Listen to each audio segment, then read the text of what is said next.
Hey guys, welcome back to the channel. I'm Sam Cade.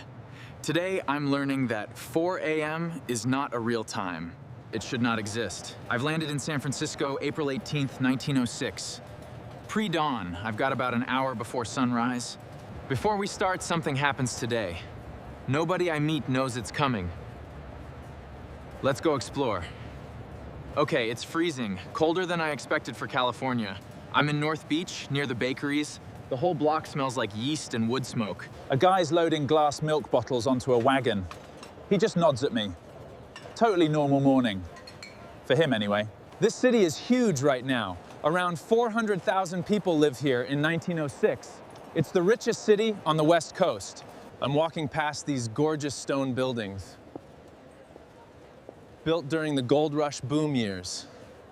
A man's sweeping the steps of a bank. Carved columns, real craftsmanship, real money. In 6 hours, none of this survives. He's just sweeping. Here's something I didn't expect. Sourdough bread is already a city signature here. The wild yeast culture is famous because of local fog. Some bakery starters have run for decades straight. I talk my way into watching a baker work. He lets me hold a proofing basket. I immediately drop it on the floor. He just laughs, reshapes it in 4 seconds. I felt truly useless standing there. His name's Matteo, came from Genoa about 8 years ago. Wife and 2 kids asleep upstairs right now. This bakery's the first thing he's ever owned. Not rented, owned outright. He built the oven himself with a friend. He shows me the brick, still warm. Proudest thing in his whole life. Here's where it gets stranger for me, not him. I know something about this ground he doesn't. San Francisco sits right on the San Andreas Fault.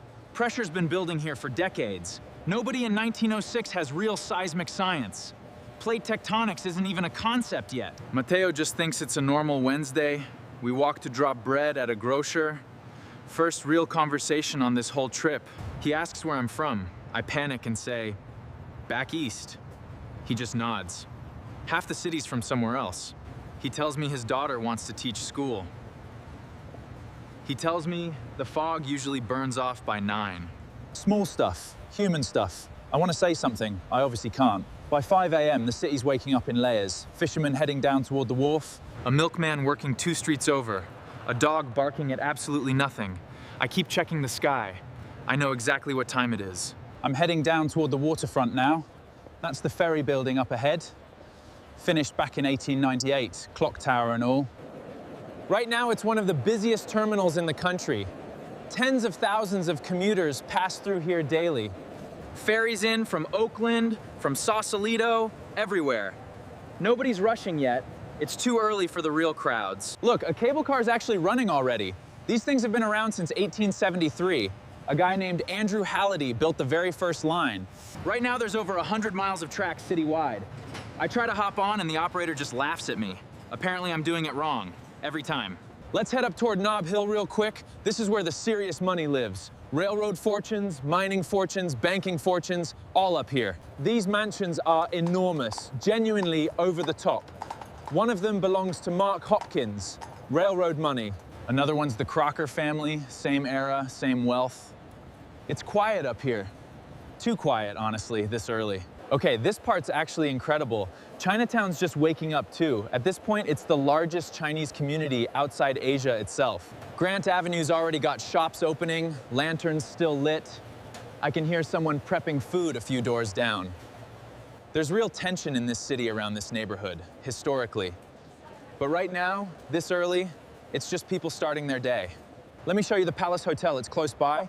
Built back in 1875, 7 stories, genuinely massive. It's considered one of the grandest hotels in the country. There's an interior courtyard with a glass ceiling. Guests can actually drive carriages straight into the lobby. I peek in.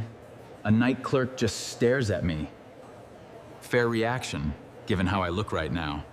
There's a newspaper building a few blocks over. That's the San Francisco Call building, done in 1898. 19 stories, one of the tallest buildings on the whole West Coast at this point. Printing presses are already running for the morning edition. I can hear them from out here, this low rumble. Nobody printing that edition has any idea what's coming.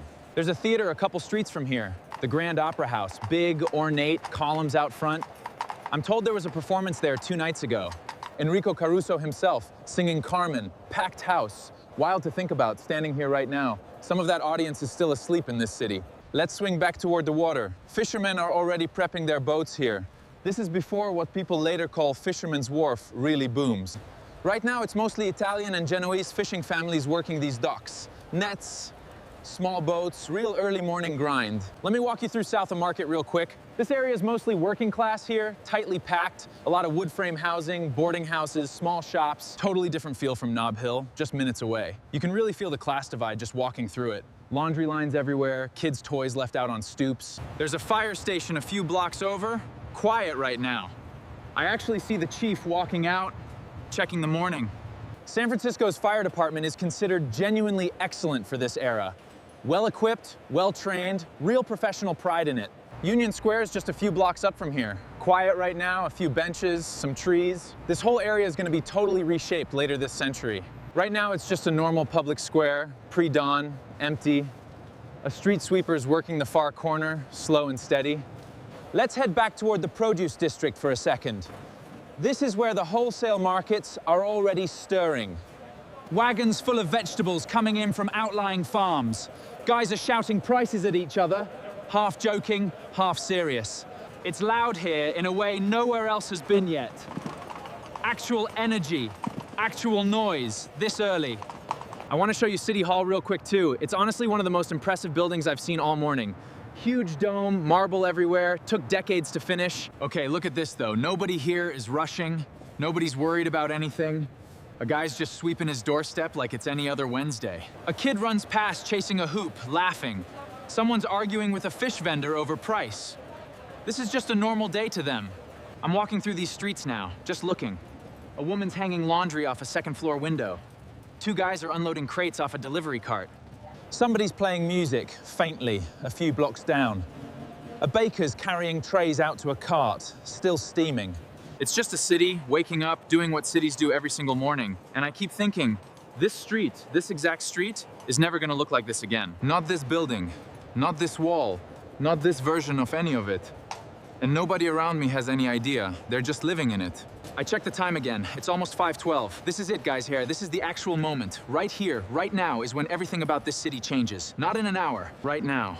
I have to go. I don't stay for this one, on purpose. That's the part of this job I still haven't gotten used to. All right, next episode, I'm going somewhere way older and a lot further underground. Make sure you're subscribed for that one.